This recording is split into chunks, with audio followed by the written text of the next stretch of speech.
Mes chers amis, bonjour, bonsoir, où que vous soyez.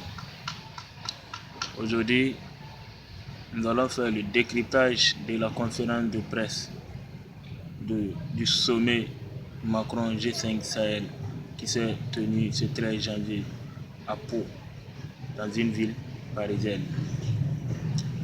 Décryptage. Aujourd'hui, sur la question au Sahel, une vérité ne dit pas son nom. Et d'ailleurs, moi j'ai rebaptisé ce sommet de Pau, sommet de l'humour. Et je m'explique. Premier point, ce sommet a été convoqué sans aucun général africain ni français, alors qu'il s'agit d'une question sécuritaire au Sahel. Une vérité qui ne dit pas son nom.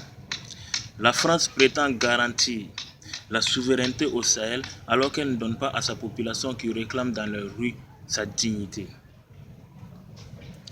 Elle entend ce peuple et au lieu de la donner ce qu'elle réclame, elle préfère de manière sous-entendue ordonner de faire taire ces mouvements qui qualifient de anti-français. Alors que cette même France prétend avoir une démocratie chez elle. Et dites-moi, quelle est cette démocratie qui interdit la liberté d'expression? Une vérité qui ne dit pas son nom. Lors de l'invention de la France par l'Allemagne, la France a qualifié son mouvement de révolution. Et pour nous les Africains, on dit que c'est un mouvement anti-français. Les financements désormais du G5 Sahel, les financements promis au G5 Sahel ne sont pas encore décaissés. Et on ne dit pas ce qui empêche ces décaissements ou qui empêche ces décaissements. Macron dit les mouvements anti-français sont indignes et financés. Mais on ne dit pas qui finance les terroristes. Une vérité qui ne dit pas son nom. La France lutte contre les terroristes et Barkhane sous demande du président Keïta sert à protéger le président Ibeka. Donc, entendez par là, la France lutte contre le terrorisme, mais pas contre les terroristes. Une vérité qui ne dit pas son nom. Les renseignements seront désormais partagés. Ce qui veut dire qu'il y avait un camouflage des renseignements, d'où la coordination tardive des actions.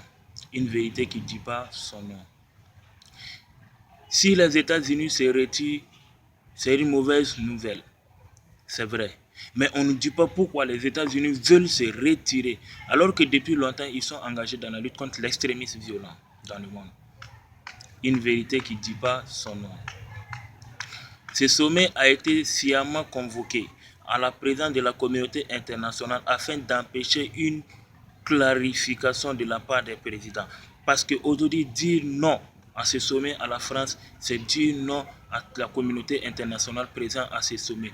Parce que quoi qu'on dise, la communauté internationale, c'est sous l'accord de la France et de l'ONU qu'ils interviennent au Sahel. Et dire non à la France, c'est dire non à tous ces gens. Une vérité qui ne dit pas son nom.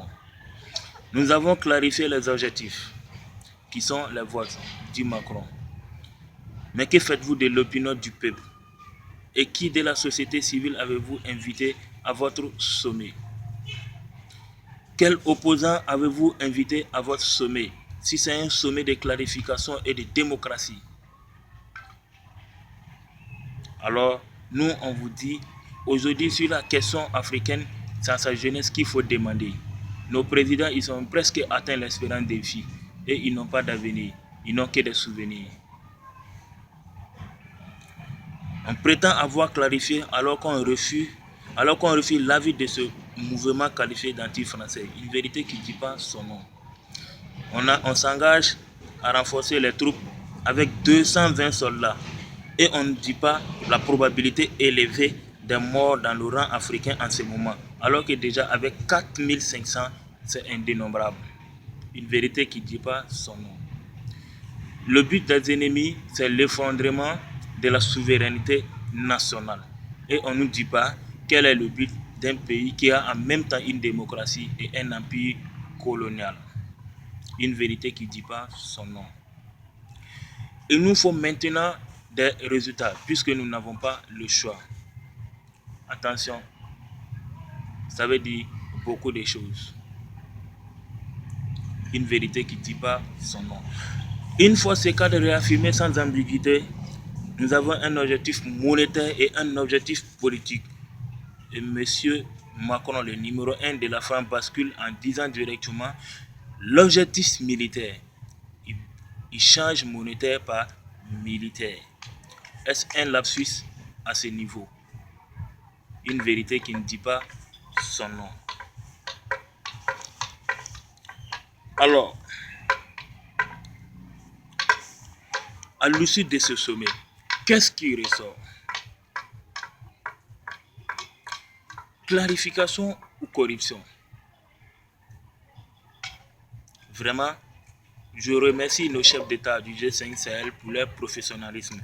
Parce qu'en réalité, lors de ces sommets, ce n'était pas à eux la clarification, mais plutôt à Emmanuel Macron la clarification, puisque c'est lui qui a convoqué cette réunion. Et ils ont été vraiment professionnels. Tout ce qui est ressorti ici vient de la plupart de Emmanuel Macron. Et ce n'est pas nous, nous l'avons inventé. Nous n'avons rien inventé. C'est pourquoi j'ai rebaptisé ce sommet sommet de l'humour. Et j'ai dit d'ailleurs, Sahel, ta sécurité se trouve dans les unes. Afrique, ton indépendance totale se trouve dans les unes. Si nous voulons aujourd'hui, toi, si je parle à toi, jeunesse africaine, si nous voulons aujourd'hui qu'il y ait une Afrique vraiment indépendante, il faut que nous nous mobilisons dans les unes afin de dégager un par un tous ces présidents bénévoles de la France-Afrique. Tous ces présidents qui ne sont pas des héros, qui ne savent pas que le propriétaire de leur fauteuil, c'est le peuple. Alors, que la paix nous fasse la guerre et que la guerre nous fasse la paix. Jeunesse africaine, tu es le maître de ton destin. Le destin de l'Afrique se joue dans tes mains. Lève-toi et brave ton destin. Ne gâte rien. Je n'appelle pas à une résistance. J'appelle à une meilleure connaissance des choses. Et qu'on commence à prendre nos pas. Je sais qu'après cette vidéo, ils vont en vouloir à ma peau. Mais je suis de ceux que l'Éternel avait choisi afin de vous traduire sur quelque chose d'avis. Je vous remercie. Que la paix nous fasse la guerre et que la guerre nous fasse la paix. Merci.